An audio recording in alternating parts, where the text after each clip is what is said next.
questions or concerns that we can get into this evening. So we'll just leave it open. Raise your hand, shout out, let's get the conversation going.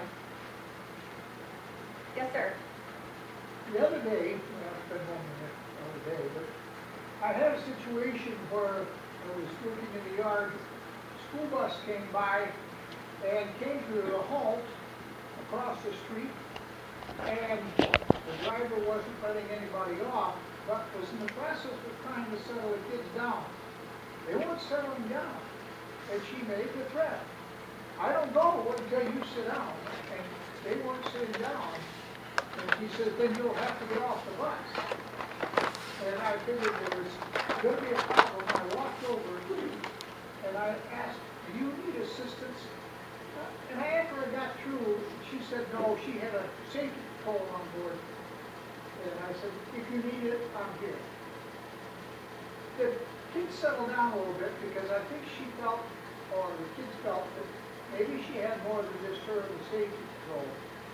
But the thing that I thought about after was just what would I have done? Who would I call? You know, at 80 years old, I don't think I want to step on that bus. And even though they were elementary level kids, I don't know if I could handle it anymore.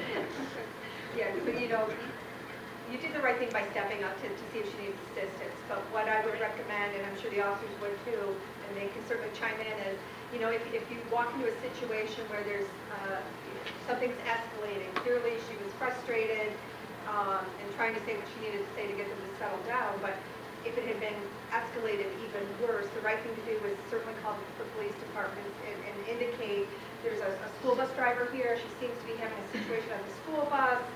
I'm not sure what's going on, but we would certainly get a car over there to get her whatever assistance we needed, and then we can get on the bus and maybe better able to deal with it, so she can at least get them dropped off or to where they're going to.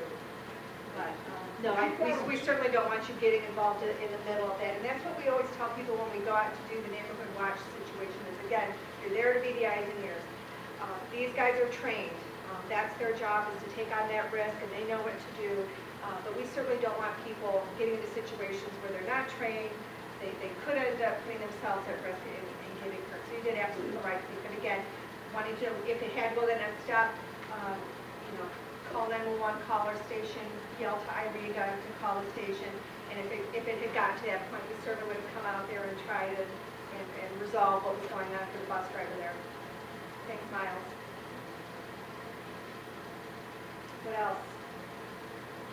Councilman? Oh. What kind of programs do you have for the young people keeping out of trouble? Because I went to a position, and I know Detroit has a watch program. Yes. So they don't have abandoned houses for, but there's a lot of abandoned houses in my neighborhood. There are foreclosures that are just sitting there. Right. Like this, there's one on Birch in Crowley that they just recently fixed up. It was foreclosure, they fixed it up, and they're selling it now. But there's a lot of foreclosures in our neighborhood, and I was told that if I was to put up my house today, I would not get what we paid for it. That I would at least get maybe like $20,000. Okay, so you've got a lot of information in your questionnaire. So what do we have for kids? We've got a lot of things we do for kids. So within the police department, we have what we call Safety Town. It's a summer program where we create that bond with kids when they're going into kindergarten, talk to them about some safety programs and things like that. The kids love it, the parents love it. We also have a youth police academy that also goes on in the summer. So we have some, a few programs in the summer when kids are out of school where we try to connect with them and teach them a lot of things, and they can learn about what we're doing as well. We also have, this is a year-round program, we have our Police Explorers program, which is, we join with Boy Scouts of America. They actually have a troop number, and I can never remember what the number is, but we have about 8 or 9 high school students from Taylor who every Wednesday they come to the station and work with one of our command officers as well as one of our youth officers on various projects. They have some uniforms that we've created for them. Again, getting them involved. If they think it's something they want to do as a career, they can learn more about it. also spoke about Halloween. So the Halloween, the city has a Halloween palooza coming up, where it's also a safe trick-or-treating. Parents can come there in a safe atmosphere, bring their kids there without fear of, them maybe walking or running down the blocks with traffic issues, maybe stranger issues, that type of thing. It's a secure environment where they can have a Halloween activities and things like that. And what in the you also brought up foreclosures. So yes, Taylor's dealing with a lot of foreclosures, and Councilman Woolley may want to pop in too, because the city's been doing a lot to work with that too. So did you want anything there you wanted to address, sir? Sure, Chief. The only thing I can speak on behalf of that, we have recently partnered with, now we have two individual companies, RT and I cannot think of the new company that just joined in. And what we're doing is we are now taking all the foreclosed homes that are, that the state or that the county offers back to the community. We can take those homes and sell them as one lump sum, and in that way we make sure that all the permits are being pulled properly, all the work is being inspected, because what had been happening was we were getting a domino effect of people coming in and buying foreclosed homes, and they were becoming basically slumlords, because what they were doing was buying a home for $5,000, and they would rent that home to you for like $600 or $700 a month. But what they didn't tell you was you're paying your rent. They didn't tell you that they weren't paying the taxes on it. So a few years down the road, you get a knock on the door and to be told that you're being evicted. So we had a vicious cycle of that going, especially in certain neighborhoods, and we are doing everything in our power to stop that. And it's been this. We just went through the second group of homes, and it has been, in my opinion, a great thing, because it not only helps that home, but the neighbors around it are all coming and saying thank you, because the houses are being cleaned up. Now there is maybe a 1 or 2 year lull, like what you're saying, where it has to wait until that home goes into foreclosure before we can put it in that program.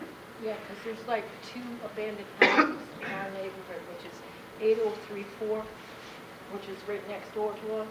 But I think the guy is trying to fix it up, but I'm not sure if he's going to sell it or he's going to rent it out. He did rent it out. The person that he rented out destroyed it. I mean, he just went in there and just destroyed it. He just put a brand new roof on it. There's one that is directly behind my house. Nobody lives there. And there's a whole bunch of junk there, and the grass hasn't been cut and all that. Anything on that, you can get a hold of the It's city and report that. It's on Oak Street, but I don't know what the address. It's Okay. directly behind my house. Okay. You can contact City Hall or contact my office, and we'll get somebody out there to. And now my husband's best friend said that he works for DPW at Lincoln Park. He says, the thing is, he says, with those abandoned homes, you have to watch them, because the homeless gets in there, and they go and they squat in there. Because I don't know if you remember this time that there was a lady in Detroit. She had a house, and somebody went in there, and they were living in there, and she had a heck of a time to get that squatter out. That has happened, absolutely. And unfortunately, there is a lot of red tape on that. Our police are very good at handling that situation. However, the crazy part about it is squatters do have rights, which is, in my opinion, makes no sense in the world.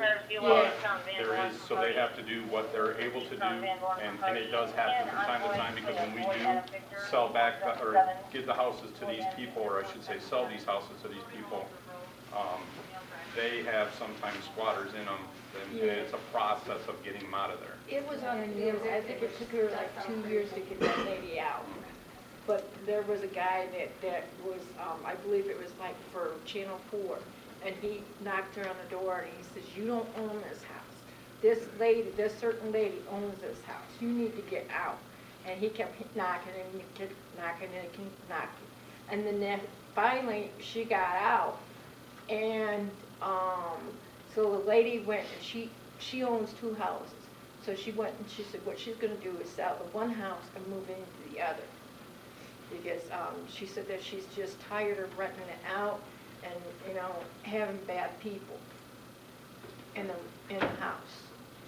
Yeah, so like Councilman Woolley said, I mean, by all means, if you can get us that address, you can either give it to me and I can pass it on, or Councilman Woolley, and we can, once we get the address, we can get somebody jumping on it. So, like I said, situation Tuesday night where I know somebody the brought a one house to our is- attention and we took care of it the very next day. Yeah, the one is 8034, but I don't know what the one on Oak Okay. is. So by all means, get us that address info and we can follow up on it. That's what this is all about. Okay. So thank you for that. Okay.